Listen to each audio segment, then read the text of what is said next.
The royal kitchen master grabbed her wrist so hard she nearly fell. "Thief!" The word echoed in front of everyone. Pressed against her chest, she clutched a piece of cloth. Inside it, a single loaf of bread. Dark, dense, the kind made for servants. She hadn't touched the fine bread from the king's table, hadn't touched the honey cakes, nor the spiced rolls prepared for the court. Just one loaf. Bring her before the king. As they dragged her down the stone corridor, the bread slipped from her hands and fell onto the cold floor. No one picked it up. No one asked why. Why would a woman with everything to lose risk everything for a single loaf of bread? The throne room was cold, even in the early morning. The high stone walls held the chill of the night before, and the torches lining the corridor offered more shadow than warmth. King Aldrich had not yet been seated when they brought her in. He was standing at the narrow window that overlooked the eastern courtyard, watching a cart being loaded with grain for the castle stores. He was already tired. He had been tired for 3 years, tired in a way that sleep no longer touched. When he turned and saw the woman standing between 2 guards, he felt nothing at first. Women accused of theft were brought before him perhaps twice a month. The punishment was swift, consistent, and meant to discourage others. He did not look at her face. He looked at the kitchen master's report. 1 loaf of bread, the head steward read from a parchment, taken from the morning stores before the morning bell. Before the bell, the king said. Yes, your majesty. Before the staff had even been summoned. She had no right to be in the kitchens at that hour. The king finally looked at her. She was not what he expected. Most accused thieves either crumbled at his gaze or hardened themselves into defiance. This woman did neither. She stood quietly, her hands at her sides, her eyes level, not challenging him, not pleading, just present. She was young, younger than he had assumed from the kitchen master's frantic account, perhaps 27 or 28. Dark circles framed her eyes. Her dress was clean but worn thin at the elbows. Her hair was pinned hastily, as if she had dressed in the dark. She probably had. "What is your name?" he asked. "Elara, your majesty. I serve in the East Wing household. You were caught taking bread before the morning bell." "Yes, your majesty." "Why?" She hesitated. Just one breath. Then she answered, "My son is ill, your majesty. He has not kept food for 4 days. I thought if I could bring him bread before my shift, before the day made it impossible to leave." She stopped. "I intended to return what I took from my own portion." The kitchen master made a sharp sound of disbelief. The king said nothing. Something was off. He could not name it yet, but something in the way she spoke, the absolute steadiness of her voice even while her hands were trembling, told him this was not a common thief calculating her story. She had not calculated anything. That was what he was reading. She had acted in desperation so immediate that there had been no time for cleverness. "How long has the child been ill?" he asked. The question seemed to surprise her. She looked up as if she had expected the verdict already, and not another question. 11 days, your majesty. 11 days. A child ill for 11 days, and his mother was standing in the throne room, answering for a loaf of bread. "Take her to the east corridor," he said. "Do not release her. I will send for the castle physician." "Your majesty," the kitchen master began. "To investigate the child's condition," the king said, "not to treat it. I want facts." He turned back to the window. He told himself he was simply being thorough. A king who punished without full information was a fool. That was all this was. He told himself that. The physician returned in under 2 hours, which told Aldrich the child's home was not far. "The boy is in a bad state," the physician said. His name was Brother Anselm, a monk who had studied medicine in the south and had served the castle for 8 years. He was a careful man who rarely overstated. "High fever. He has had it for near a fortnight, not 11 days. The mother has been managing it alone, cold compresses, herb water, prayers." "Will he survive?" Brother Anselm was quiet for a moment. "If the fever breaks within the next 2 days, possibly. If it does not," he shook his head. "What does he need?" "Warmth, better food than she can provide, willow bark tea, which she cannot afford, and rest for the mother, which she has not had, because she has been sitting beside him every night for 11 days, and still appearing for her work shifts every morning." The king stared at the physician. "She worked her full shifts while her son lay dying?" "She could not afford to miss them, your majesty. Her wages are what keep the rent paid and the hearth lit." Brother Anselm paused. "Though I would note, the hearth was barely lit when I arrived." Aldrich dismissed the physician. He sat alone for a long time after that. He was a man who dealt in clarity. Rules were rules because they were applied consistently. A theft was a theft because once exceptions were made, the word meant nothing. He had governed by that principle for 7 years, but he kept seeing the hearth that was barely lit. He kept hearing the number. 11 days of wages she could not afford to lose, working through the night vigil of a dying child. He called for his chamberlain and told him to bring a report on the taxation levels applied to the Eastern Village district. The chamberlain looked surprised. No one had asked for such a report in nearly 2 years, but he brought it by evening.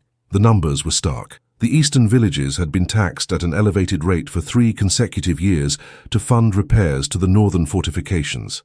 Aldrich remembered approving it. He had approved it because his treasurer had presented the numbers, and he had not questioned them. He had not thought about what those numbers meant for a woman living in a one-room dwelling with a child and a cold hearth. He had not thought about her at all. He had not thought about any of them.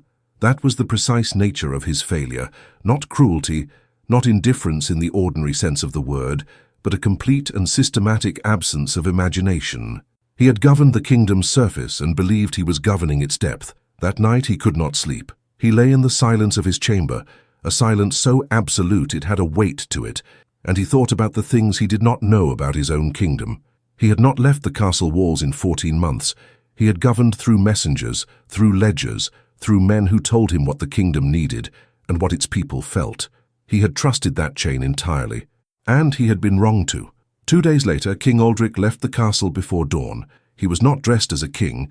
He wore a plain wool cloak, dark grey, the kind any craftsman or minor clerk might wear against the early autumn cold. His horse, not his destrier but a quiet brown mare from the stable-yard, carried no insignia.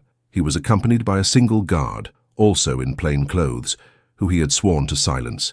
He told himself he was conducting a survey. He was not. He knew what he was doing. He was going to see. The eastern village was perhaps 40 minutes from the castle on horseback.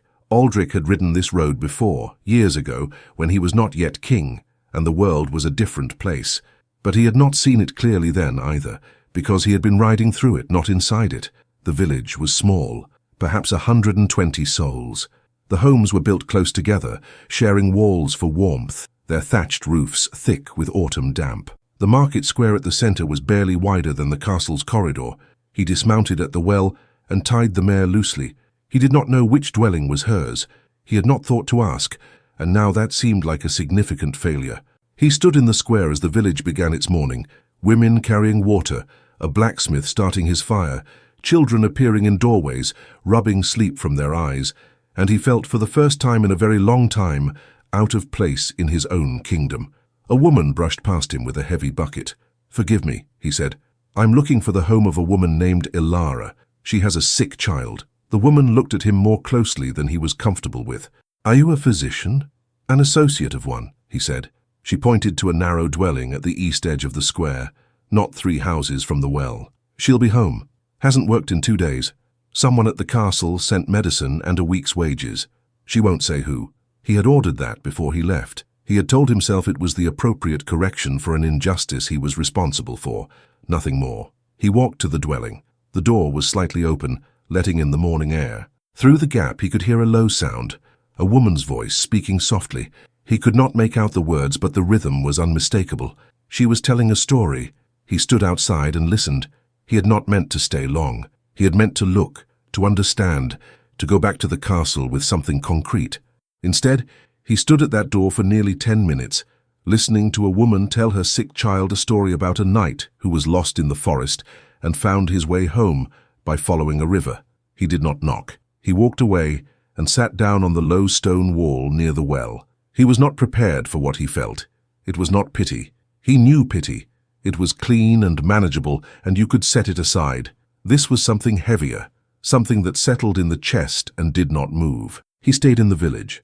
He told himself it was 1 day, just 1 day to understand the full situation before going back. 1 day became 3. He found lodging with the blacksmith, a broad-shouldered man named Garrett, who asked no questions and charged reasonable rates for a shared meal in a corner of the workshop floor.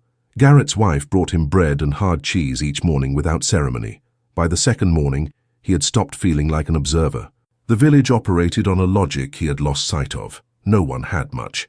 The harvest had been thin. He could see that in the way people portioned their meals, the way a woman would divide 1 apple between 3 children. The well rope needed replacing. Two of the smaller homes had roof damage that had not been repaired before the cold. A child walked through the square with no shoes. And yet, when old Mira, the widow who lived alone at the north edge, dropped her water bucket and it rolled into the mud, 3 people stopped what they were doing to help her without being asked. When Garrett's apprentice burned his hand at the forge, 2 women appeared within minutes with herbs and clean cloth. No one summoned them, no one paid them. When a travelling man arrived in the square, clearly hungry, his clothes soaked from the road, the baker's wife brought him a heel of bread and a cup of warm broth. Her own family's supper was modest that evening. Aldrich watched all of this without speaking. He had governed a kingdom for 7 years and never understood the first thing about it. He had managed a surface and called it rule. Here in this square, the truth of what his decisions actually meant had a face, several faces, and none of them were abstract.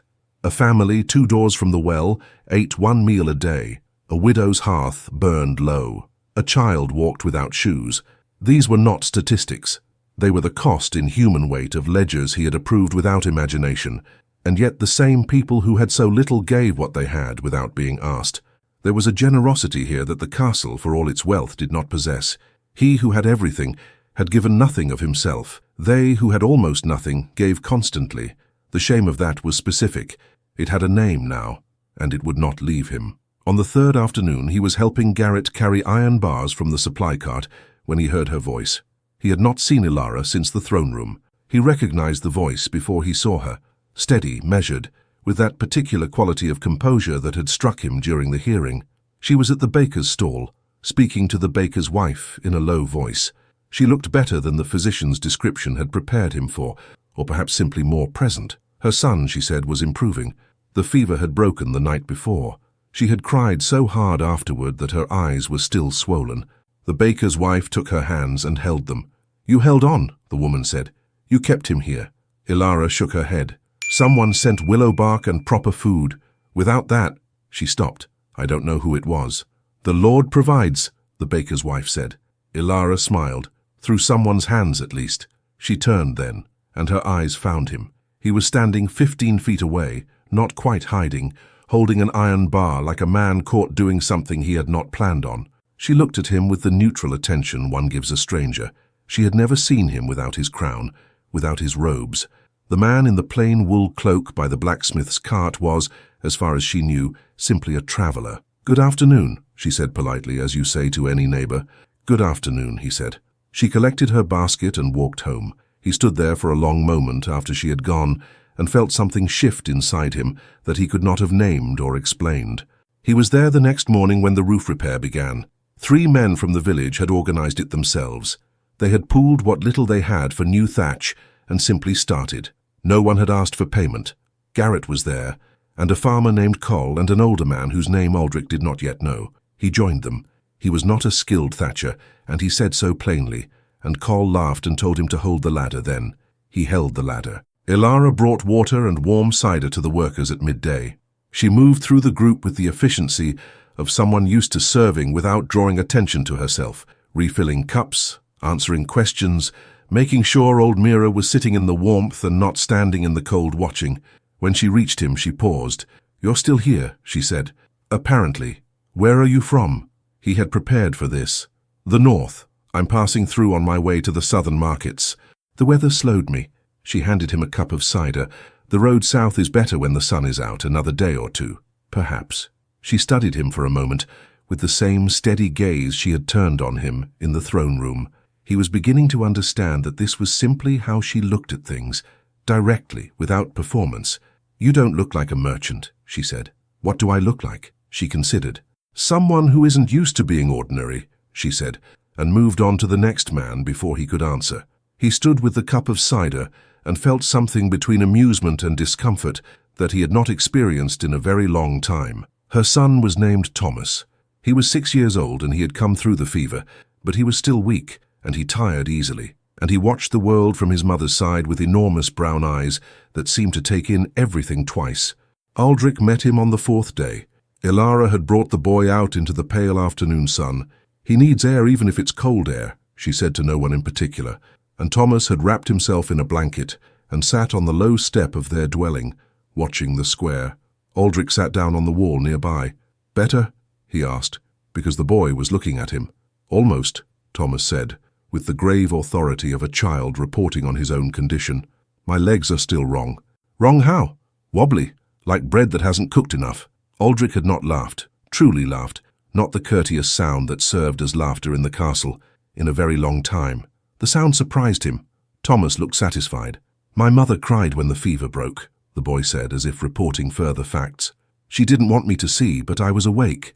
Mothers do that, Aldrich said carefully. She was scared, Thomas said. She gets scared, but she doesn't show it mostly. She shows it after. Aldrich looked at the doorway where Elara had gone back inside. She's very brave, he said. Yes, Thomas agreed, without any doubt at all. They sat in the thin autumn sun together.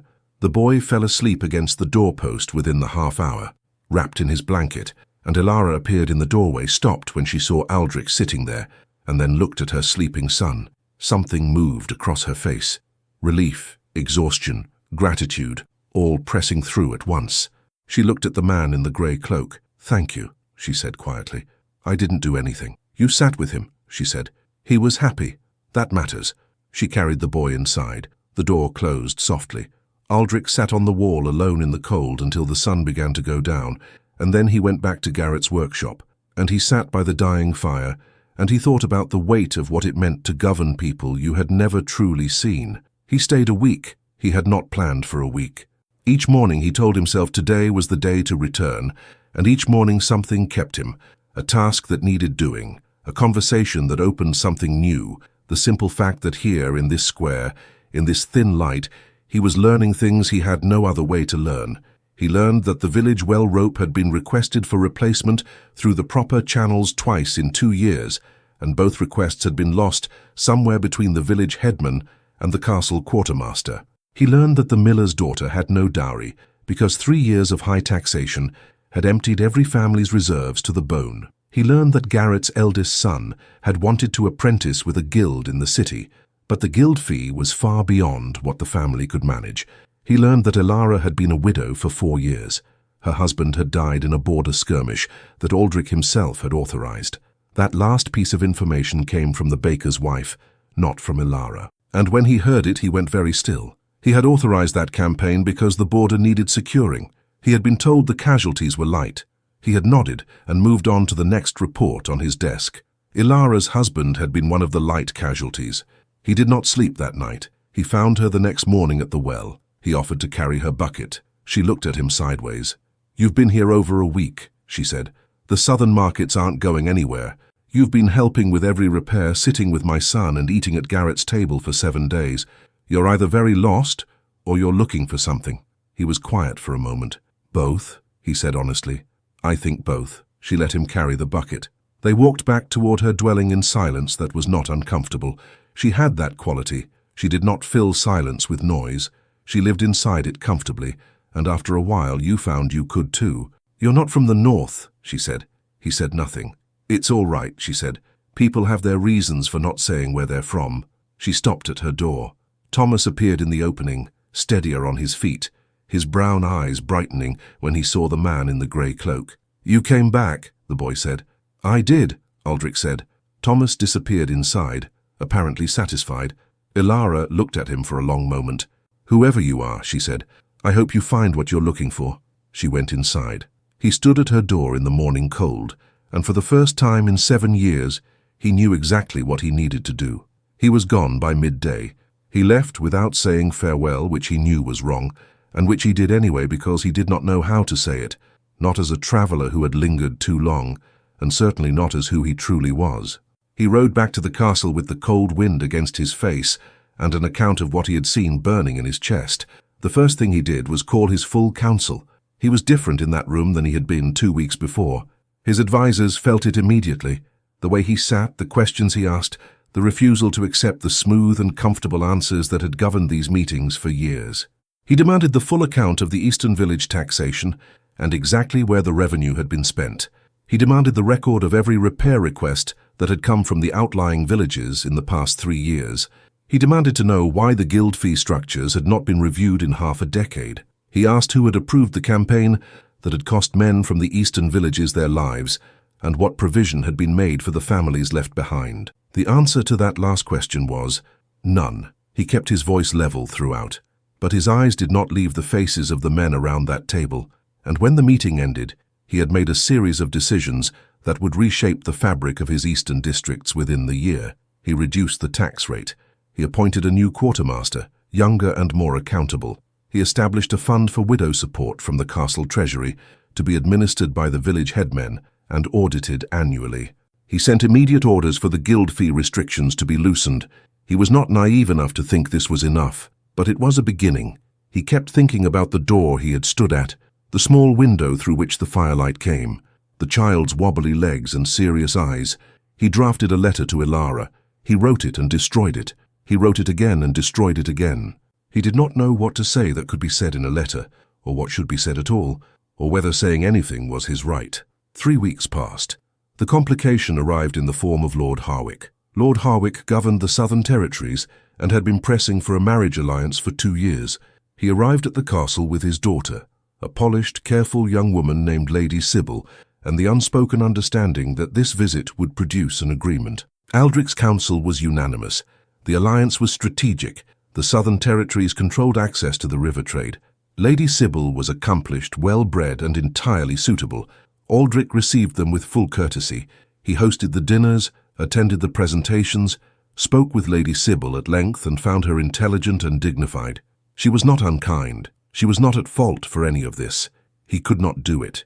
He did not know precisely when that had become true. He could not have pointed to a single moment, but he sat across a candle-lit table from a woman chosen for political convenience, and he thought about a woman at a well in the morning cold, telling him that he did not look like someone used to being ordinary, and he knew with a clarity that surprised him that something had already been decided inside him, without his conscious permission. He asked Harwick for a fortnight's delay. Harwick was not pleased. He sent word to the eastern village through a trusted rider. Not a letter, just word that someone from the castle wished to call on a woman named Elara in 2 days' time, and asking if she was willing to receive a visitor. The rider came back with her answer. She was willing. He did not go in disguise this time. He rode out with a proper escort, not grand, not ceremonial, but honest. The royal standard was with them. The village knew before he arrived. The square was very quiet when he rode in. Garrett stood at the entrance to his workshop and said nothing. Coll was at the well, watching. The baker's wife had her arms folded and her expression unreadable. Elara was standing in the doorway of her dwelling. He dismounted. She was looking at him the way she had looked at him in the throne room, level, steady, without performance.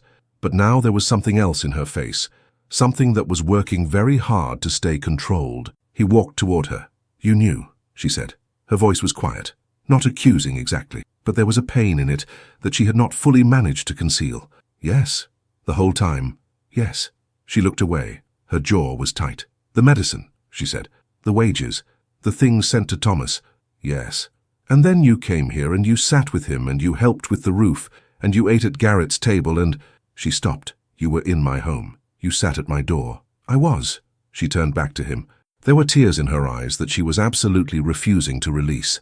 "What was it?" she asked. "An amusement? A lesson? What does a king do when he feels sorry for someone? He visits them in secret and watches them like—" "No," he said. "Then what?" He stood in the middle of the square with his escort behind him and the whole village watching, and he told her the truth. "I came because I was ashamed," he said. "I came because I had made decisions that caused your poverty, your hunger, your cold hearth, and I needed to see the consequence of those decisions with my own eyes, not through a report. I came to understand what my governance actually meant for the people inside it." She waited. "And I stayed," he said, "because of who you are, not because I felt sorry for you. Because you are the most honest person I have encountered in 7 years of being surrounded by people who tell me what they think I want to hear. And because your son talked to me about wobbly bread, and it was the first true conversation I had had in longer than I care to admit." The square was absolutely still. "I came to ask forgiveness," he said, "for the taxation that stripped your family's reserves, for the campaign that took your husband, for 11 years of governing this kingdom from behind walls and believing that ledgers and reports were the same thing as knowledge." He took a breath. "And I came to ask if you are willing to know you, properly, honestly, with nothing hidden." Elara was quiet for a long time. Thomas appeared in the doorway behind her and pressed himself against her side. She put her hand on his head without looking down. "You're a king," she said finally. "I am. And I am a servant. You were treated as less than you deserved. That was not your station. That was my failure." She looked at him for a long, searching moment. "Thomas," she said, "do you remember the man from before?" The boy looked up at her, then at Aldrich. "The one from the wall," he said. "Yes." Thomas considered this with great seriousness. "He came back again," the boy said, as if this settled the matter entirely. Something broke open in Elara's face, not the tears, which she was still holding, but something softened in it, something decided. "You'll need to earn it," she said quietly. "Whatever this is, you don't get trust because you're a king. You get it the same way anyone gets it." "I know," he said, "and you'll need to fix the well rope." It was so unexpected that he almost smiled. "The well rope," he said. "It's been requested twice," she said. "It still hasn't been done." Garrett made a sound from the doorway of his workshop that might have been a laugh. "The well rope," the king said. "I'll see to it personally." She looked at him for another moment. Then she stepped back from the doorway. "You should come in," she said. "Thomas has been asking questions about the palace for 3 weeks. Someone should answer them." He came back and again and again. The courtship, for that was what it became, was nothing like what his advisers had imagined a king's courtship should look like. There were no grand gestures, no public ceremonies of intention, no elaborate gifts presented before the assembled court. There were long afternoons in the village square. There were meals at Garrett's table, all of them together. Garrett and his wife, Thomas, Elara, Aldrich, and whoever wandered in as neighbors did. There were walks along the river road in the late afternoon light when the frost was coming down and their breath made clouds in the cold air. There were conversations that went on past the point of darkness, candles burning low, Thomas long since asleep, the two of them finding their way carefully and honestly around every difficult thing. He told her about his wife, about losing her 4 years ago, the winter fever that had come fast and taken her before anyone understood what was happening, about how grief had made him hard, efficient, distant, not because he had chosen it, but because softness had seemed, after that, like something he could not afford. She listened without interrupting. "You governed in armor," she said. "Yes, grief does that," she said. "I know." He looked at her. 4 years, he said. "Same." She nodded. They sat with that for a while. "Does it frighten you?" she asked. "Feeling again?" "Enormously," he said.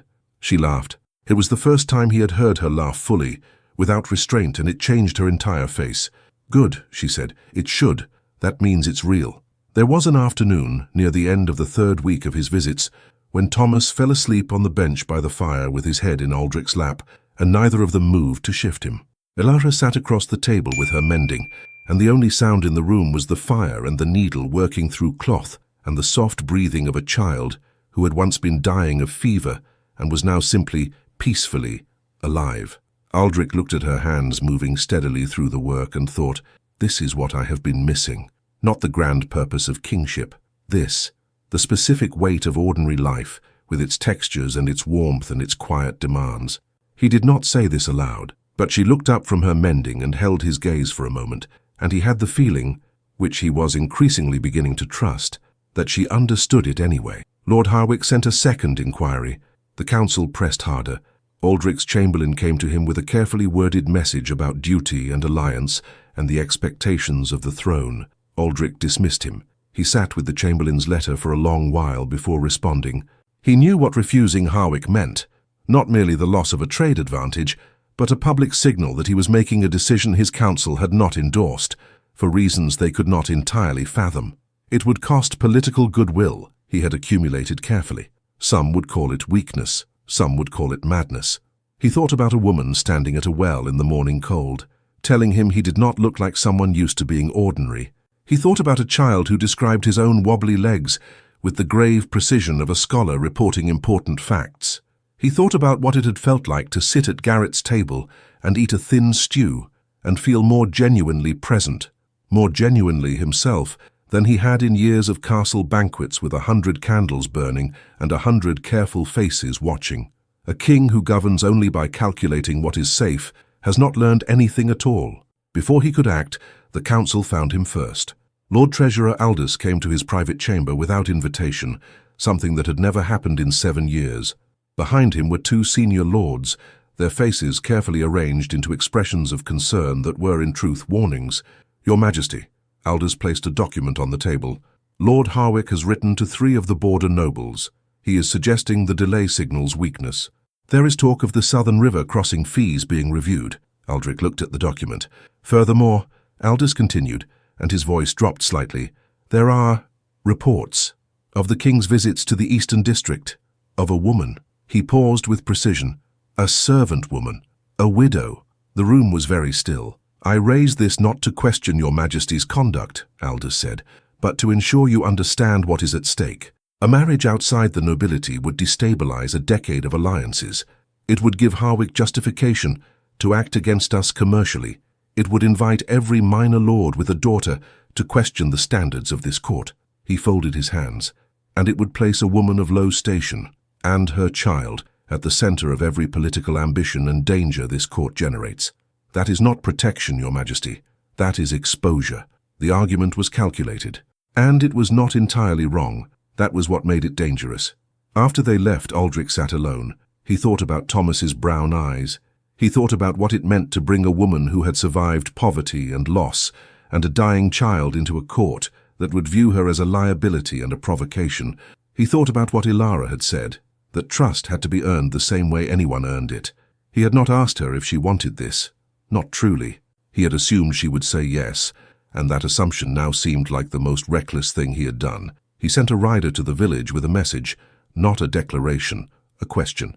He asked the rider to tell her what the council had said, plainly, and to ask if she still wished to receive him. The rider returned the following evening. He came alone, and his expression was careful. "She received the message, Your Majesty. She asked me to tell you that she needs 3 days before she can answer." 3 days. He did not sleep well through any of them. On the morning of the 3rd day, word came. She would see him. He called the full council and told them plainly that the Southern Alliance would not be formed through marriage.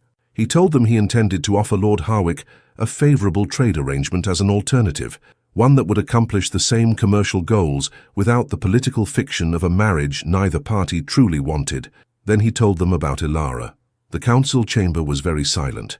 His Lord Treasurer said with diplomatic precision that a king's marriage to a woman of servant class would be without precedent. "Then we'll set the precedent," Aldrich said. His Master of Protocol said that the court would not easily accept it. "The court," Aldrich said, "has been accepting a great many things for 7 years that should not have been accepted. They can manage this."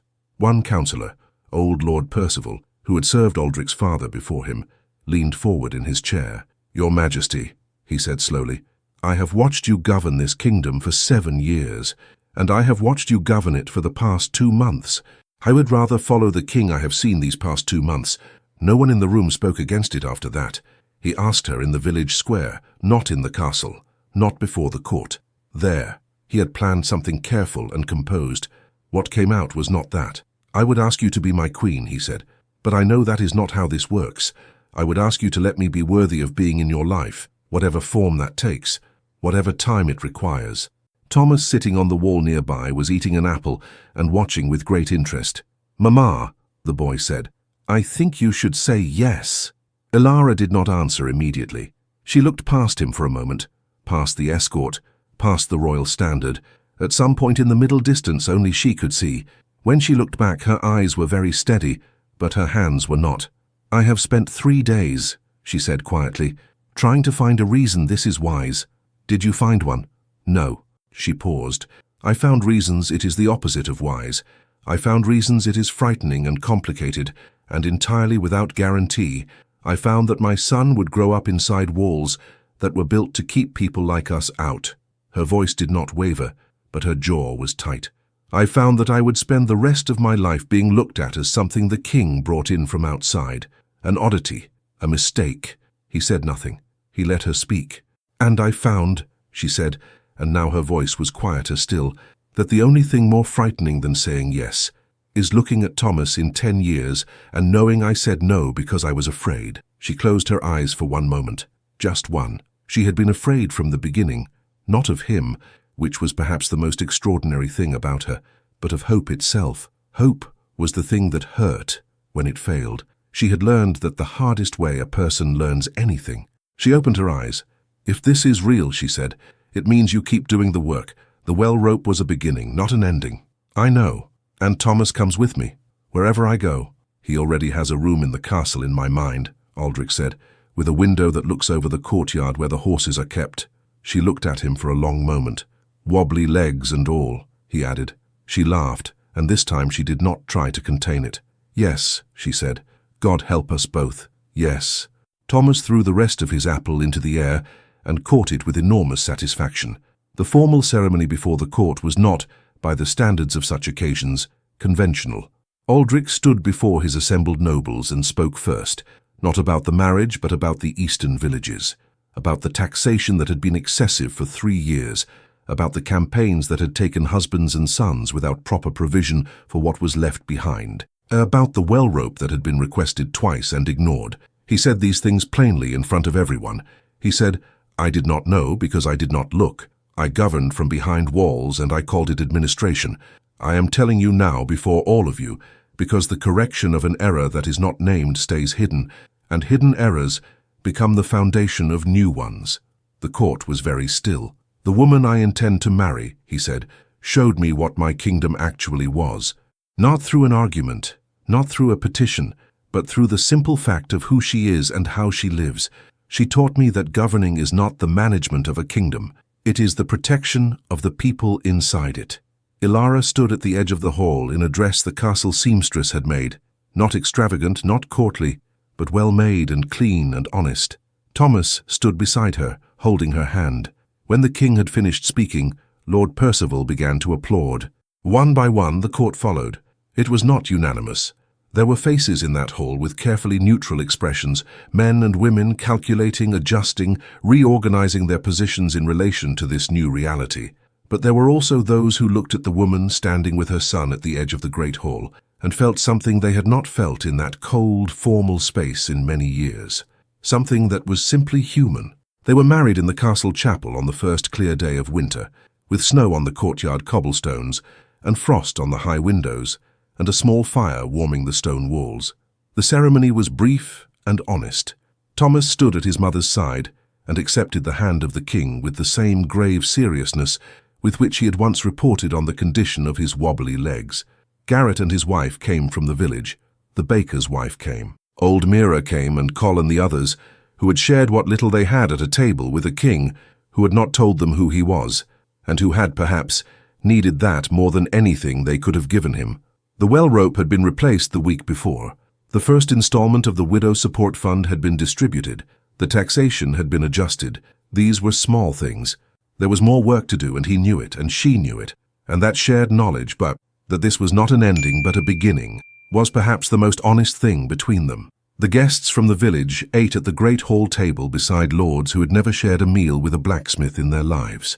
Garrett's wife touched the carved wood of the chair beside her and said nothing, but her eyes moved slowly around the room with an expression that was not awe exactly. It was closer to memory, as if she were storing it to carry home. Old Mira wept openly and did not seem embarrassed about it. Thomas ate 3 slices of cake, one after another, with steadfast determination. After the ceremony, he found her standing at the window of the chapel, looking out at the snow. "How does it feel?" he asked. She was quiet for a moment. "Strange," she said, "and right." She turned to look at him. "Both things at once." "Yes," he said, "that's what real feels like." She took his hand. Thomas appeared between them, inserting himself with complete confidence, one hand in his mother's and one hand reaching up for Aldrich's. The 3 of them stood at the window together, watching the snow fall on the courtyard, on the village road, on the kingdom that was learning, slowly, imperfectly, and at last, what it truly meant to be governed by someone who had finally learned to see it. "Now I turn to you. A king who loses a crown loses power. A king who loses himself loses everything. But sometimes, and only sometimes, Grace arrives wearing a plain dress, carrying a water bucket, telling you the truth you have been too comfortable to hear. And the kingdom that changes is not the one on the map. It is the one inside the man who finally learned to listen. If this story stayed with you, if Elara's courage moved you, or Thomas's serious eyes, or a king who had to come down from his throne to discover what ruling truly meant, leave your rating in the comments, from 0 to 10. Your voice matters here. It always will.